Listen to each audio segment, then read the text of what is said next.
اور یہ بار بار دہرانے کی ضرورت نہیں ہے کہ جب میں کہتا ہوں کہ میں عاشق اہل بیت ہونا چاہتا ہوں تو یہ لازمہ نہیں ہے کہ میں صحابہ کو نہیں مانتا، اس کا کوئی لازمہ نہیں ہے، نہیں، پیروی اہل بیت کی کرنی ہے اور بے احترامی کسی کی بھی نہیں کرنی۔ میں صحابہ کرام، میں کیا، کوئی مسلمان ہو نہیں سکتا جو صحابہ کرام کی توہین کرتا ہو۔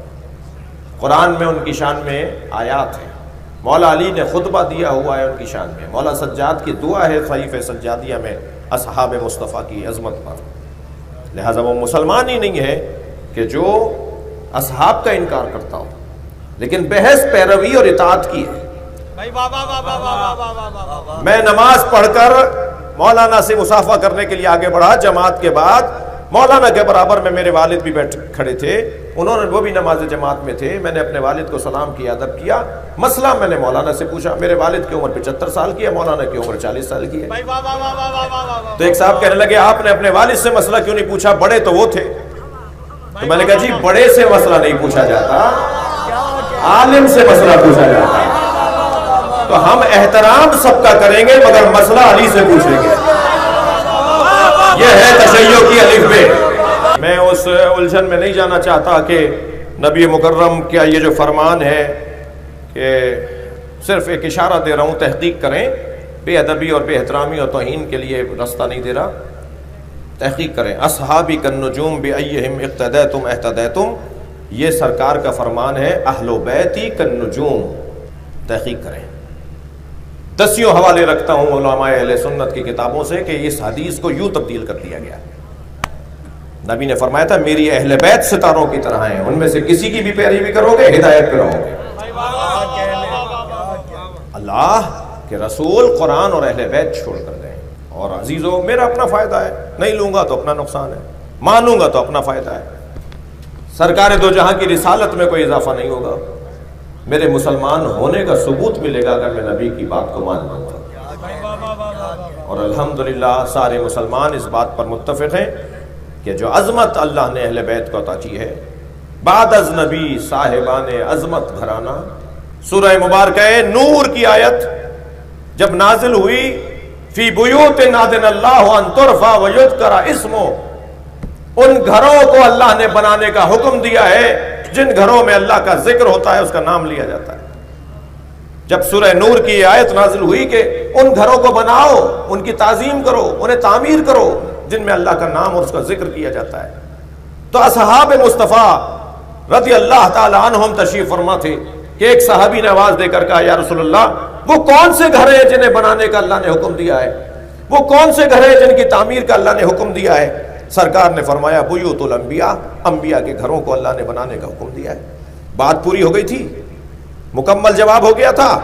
حضرت ابو بکر پر سلام، برابر سے آواز آئی حضرت ابو بکر کی، یا رسول اللہ ھذا المکان منہم، یہ علی کا گھر ان میں سے ہے؟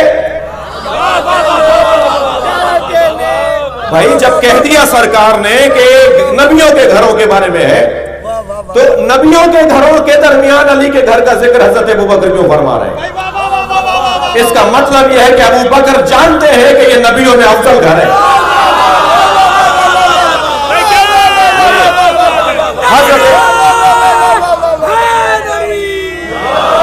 سرکار نے جواب دے دیا بیوت الانبیاء مراد ہیں۔ پوچھا یا رسول اللہ وہ کون سے گھر ہیں جنہیں بنانے کا حکم ہے؟ سرکار نے فرمایا بیوت الانبیاء، انبیاء کے گھر۔ پھر حضرت ابو بکر نے یہ سوال کر کے ہماری الجھن دور کی ہے، بلکہ ہماری سے زیادہ کسی اور کی دور کی ہے۔ حضرت ابو بکر نے سوال کر کے الجھن دور کر دی۔ حضرت ابو بکر نے سوال کیا یا رسول اللہ ھذا المکان منہم، مولا علی اور جناب زہرا کے گھر کی طرف اشارہ کر کے کہا یہ گھر ان گھروں میں سے ہے جنہیں بنانے کا اللہ نے حکم دیا ہے؟ تو نبی نے بے ساختہ فرمایا نعم من افضلھا، یہ ان سب سے افضل ہے۔ اور کیا دلیل چاہیے افضل ہونے کی؟ صلوات پڑھے محمد و آل محمد۔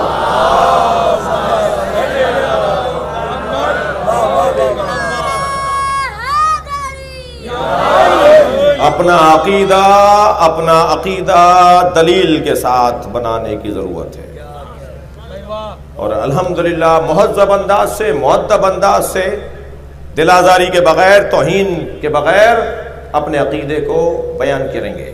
ہم مسلمہ اسلامی مسالک کے مقدسات کی توہین کو حرام سمجھتے ہیں، مگر اس کا ہرگز یہ مطلب نہیں ہے کہ اب فتق نہیں پڑھا جائے گا۔ اس کا یہ ہرگز مطلب نہیں ہے کہ مولا علی کی خلافت بلا فصل کو نہیں پڑھا جائے گا۔ اس کا ہرگز یہ مطلب نہیں ہے کہ بی بی پہ گرتا ہوا دروازہ اب بیان نہیں ہوگا، طریقے سے بیان ہوگا، طریقے سے بیان ہوتا تھا۔ ہم کبھی بھی اپنے غیر ذمہ داروں کے پیچھے نہیں کھڑے ہوئے۔ میں شیعہ برادری سے کہہ رہا ہوں، ممبر پر ذمہ داری کی سنگینی بڑھائیے۔ اگر کسی اسکول میں تعلیم اچھی نہ ہو تو اسکول بند نہیں کرتے، ٹیچر بدلتے ہیں۔